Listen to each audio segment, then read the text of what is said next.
નમસ્કાર દર્શક મિત્રો, એમડી ગુજરાતી ન્યૂઝ ચેનલમાં આપનું હાર્દિક સ્વાગત છે। હવે નિહાળીએ આજના મુખ્ય સમાચાર।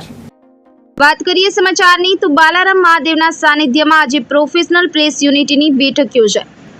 કુદરતી અને રમણીય વાતાવરણ સ્થાપિત પ્રાચીન અને પૌરાણિક બાલારામ મહાદેવના સાનિધ્યમાં પ્રોફેશનલ પ્રેસ યુનિટીના ઉત્સાહી અને યુવા પ્રમુખ દશરથસિંહ સોલંકીના અધ્યક્ષસ્થાને પત્રકાર પરિષદ યોજવામાં આવી હતી, જેમાં આગામી સમયમાં અખિલ ભારતીય પત્રકાર સુરક્ષા સમિતિના વિવિધ હોદ્દેદારો તેમજ સભ્યોની નિમણૂક બાબતે ચર્ચા વિચારણા લઈ પ્રદેશ પ્રભારી જેણુભા વાઘેલા પત્રકાર સુરક્ષા સમિતિના જોશીભાઈ પ્રોફેશનલ પ્રેસ યુનિટીના આમંત્રણને માન આપી અને પધાર્યા હતા।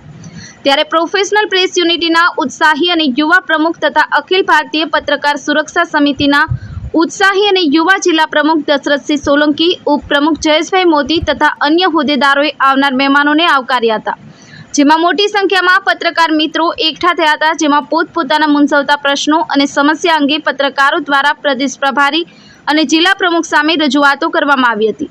ત્યારબાદ અખિલ ભારતીય પત્રકાર સુરક્ષા સમિતિના પ્રદેશ પ્રભારી જેણુભા વાઘેલા દ્વારા અખિલ ભારતીય પત્રકાર સુરક્ષા સમિતિના માળખાકીય સુવિધાઓ અને કામગીરી બાબતે નવા જોડાયેલા અને જૂના મિત્રોને માહિતી અને માર્ગદર્શન આપવામાં આવ્યું હતું, જ્યારે અન્ય હોદ્દેદારો દ્વારા તાલુકા લેવલે આગામી સમયમાં નવા હોદ્દેદારોની વરણી મામલે પત્રકારો સાથે ચર્ચા વિચારણા કરવામાં આવી હતી। ત્યારબાદ સૌ સ્વરૂચિ ભોજન લીધું હતું। Bureau report, MD news Gujarati, Banaskantha.